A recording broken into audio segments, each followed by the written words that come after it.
करतो, मी ब्रह्मप्राप्तीसाठी एवढा जप करतो, काही त्याने ब्रह्मप्राप्ती होणार नाही.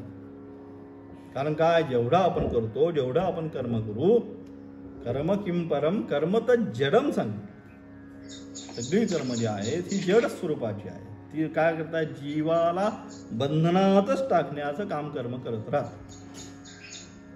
आणि म्हणून अशा प्रकारे या ठिकाणी कुठं उत्तर मीमांसेमध्ये वेदांतामध्ये कोण मग त्याचा असणारा विषय काय, अकार्य सिद्ध ब्रह्म. ब्रह्म कशानेही प्राप्त होत नाही म्हणून सगळंच सोडायचं त्या ठिकाणी, काही ठेवायचं नाही. म्हणून संन्यासाच्या प्रक्रियेमध्ये काय, शेवटी स्नानाला गेल्यानंतर ज्यावेळेस गुरु दीक्षा देतात त्यावेळेस काय करायचं, सगळं सोडायचं. शरीरावरच्या वस्त्रासकट, यज्ञोपवीता सकट, शिखा सूत्रादी सगळ्याचा त्याग आहे, काही ठेवायचं नाही. त्यानंतरच दीक्षा आहे, त्यानंतरच तुम्हाला वस्त्र आहे, हा त्याचा अधिकार आहे. आता काय, त्याचं सम्यक न्यास झाला. आता तो काय झाला, आता त्या स्नानातून बाहेर आल्यानंतर सर्वत्र एकच आत्मदर्शन आता त्याला करायचं, त्याला आता दुसरं काही कार्य राहिलेलं नाही. म्हणून सगळं सोडून द्यायचं. मग तेच सांगितलं, अकार्य सिद्ध ब्रह्म, ब्रह्मप्राप्तीसाठी अन्य काही या ठिकाणी करायचं नाही. असो, आणि म्हणून अशा प्रकारे त्याचा असणारा अधिकारी सांगितलं, विषय सांगितला, प्रयोजन सांगितलं आणि फल. आता पूर्वमीमांसेने आता तो धर्मजिज्ञासाने काय फलाची प्राप्ती होणार आहे, तर त्या ठिकाणी असणारं स्वर्ग फलप्राप्ती होणार आहे, स्वर्गाला जाणार आहे. यज्ञादी कर्म करून कुठे जातो, तो स्वर्गलोकामध्ये जातो. पण स्वर्गलोक नित्य स्वरूपाचा आहे का, तर स्वर्गलोक अनित्य स्वरूपाचा आहे. क्षीणे पुण्ये मर्त्यलोकम विशंती शास्त्र म्हणतं. जोपर्यंत पुण्याचा संचय आहे तोपर्यंतच, परवा सांगितल्याप्रमाणे बँकमध्ये जोपर्यंत बॅलन्स आहे तोपर्यंत ATM चालणार. बँकमधला बॅलन्स संपला की ATM कितीही त्या मशीनमध्ये टाका, किती पिन दाबा, काही नाही, संपलं. रुपये सुद्धा बाहेर येणार नाही, फाटकी नोट सुद्धा बाहेर येणार नाही. तसंच आहे, जोपर्यंत पुण्याचा संचय आहे तोपर्यंतच तिथे तुम्हाला काय वास आहे, तोपर्यंत सगळ्या तुम्हाला जे काय आहे तिथे मिळणार आहे, सुख समृद्धी जे काय मिळणार आहे तिथे मिळणार. एकदा पुण्याचा संचय संपला की क्षीणे पुण्ये मर्त्यलोकम विशंती, की क्षीण पुण्य झाल्यानंतर पुन्हा या चक्रामध्येच यायचं. म्हणजे कसं आहे, अनित्य स्वरूपाचा आहे. कुठलं, पूर्वमीमांसा शास्त्र जे आहे, आता तो धर्मजिज्ञासाच्या अनुषंगाने जे पूर्वमीमांसा सांगितलं ते कसं आहे, अनित्य स्वरूपाचं आहे. आणि इथे मोक्ष फल काय आहे, हे सगळं उत्तरमीमांसेचं वेदांताचं आता तो ब्रह्मजिज्ञाच्या अनुषंगाने सांगितलेलं त्याचं फल काय आहे, तर त्याचं असणारं फळ आहे मोक्षप्राप्ती. मोक्षप्राप्ती कशी आहे, नित्य आहे का अनित्य स्वरूपाची आहे. मोक्ष प्राप्त झाला आणि तो पुन्हा जन्माला आला असं होतंय का, तर असं होत नाही. नदस्य प्राणाः उत्क्रमन्ति यथा नद्यस्यन्यमानाः समुद्रमस्तं विहन्ति नामरूपे विहाय सांगितलं शास्त्राने. ज्याप्रमाणे नदी स्वतःचं जोपर्यंत नाम आणि रूपामध्ये आसक्ती होती, मी गंगा मी जमुना, तोपर्यंत काय होतं, दुःखच होतं, खालीवर खालीवर. परंतु एकदा समुद्राला मिळाल्यानंतर काय होतं, समुद्रच होते, पुन्हा नदी होत नाही. यथा नद्यस्यन्यमानाः समुद्रम अस्तं विहन्ति नामरूपे विहाय. एकदा नाम आणि रूपामध्ये आसक्ती संपली की जशी नदी काय होती, समुद्रच होती, तसा हा जीवात्मा ही नाम आणि रूपामध्ये असणारी जी आसक्ती आहे, मी माझं, ही जोपर्यंत आहे तोपर्यंत संसार. ही सोडली की मग काय, मग परमेश्वरच आहे, दुसरं काही नाही त्याला. मग काय, अशा प्रकारे एकदा ते परमधाम, म्हणून ते परमधाम सांगितलं. का सांगितलं, परम म्हणजे शेवटचं. यस्मात् परम ना परमस्ति किंचित् यस्मान्नाणीयन्नज्जायोऽस्ति कश्चित् वृक्ष इव स्तब्धो दिवि तिष्ठत्ते कस्तेनेदं पूर्णं पुरुषेण सर्वं.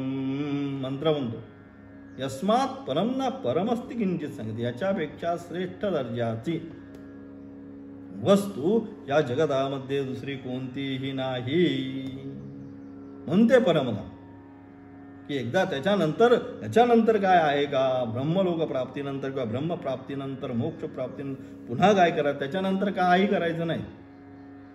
तसं नदी एकदा समुद्रामध्ये मिळाली की जशी ज्याप्रमाणे समुद्रच होते मग समुद्र झाल्यानंतर पुन्हा नदीला काही असं वाटत नाही या समुद्राकडनं कुठेतरी पुढच्या समुद्रात मी समुद्रच संपला विषय.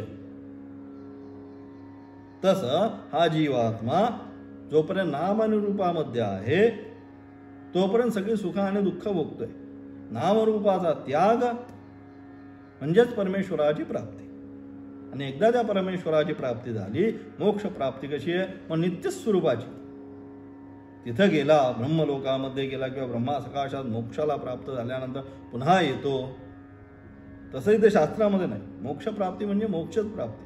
तो परमेश्वराशी एकी भावाने, जसं घटाकाश मठाकाश, घट मठ फुटल्यानंतर जसं का त्याच्यामधनं असणारा आकाश महाकाशामध्ये विलीन होऊन जातं, त्याचप्रमाणे या ठिकाणी नामरूपाने अनुषंगाने असणारा देह, या देहामध्ये असणारा तो जीवात्मा, या नाम आणि रूप सूक्ष्म आणि कारण शरीराने बांधलेला, जेव्हा हा जसा घटाचा भेद झाल्यानंतर महाकाशात विलीन होतो, त्याचप्रमाणे नामरूपाने असणारा स्थूल आणि सूक्ष्म शरीर कारण शरीराचा भेद झाल्यानंतर काय होतो? त्या असणाऱ्या परमतत्वामध्ये विलीन होऊन जातो.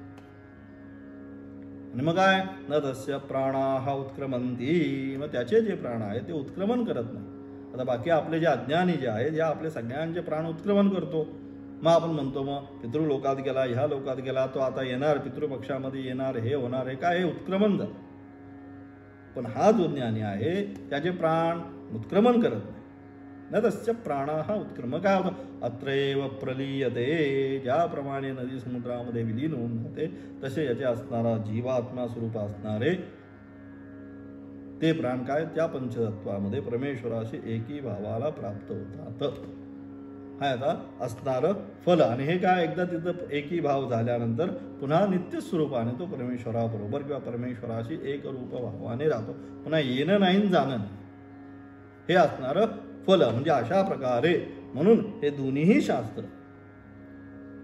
पूर्वमीमांसा शास्त्र आणि उत्तरमीमांसा शास्त्र, याच्या असणारा अधिकारी, याचा असणारा विषय, याचा असणारा संबंधन, याचा असणारं प्रयोजन परस्पर अत्यंत भिन्न असल्यामुळे पूर्वमीमांसा शास्त्र आणि उत्तरमीमांसा शास्त्र हे दोन्हीही एकत्र होऊ शकत नाही. म्हणून मिक्सिंग नाही करायचं, भेळ करायची नाही.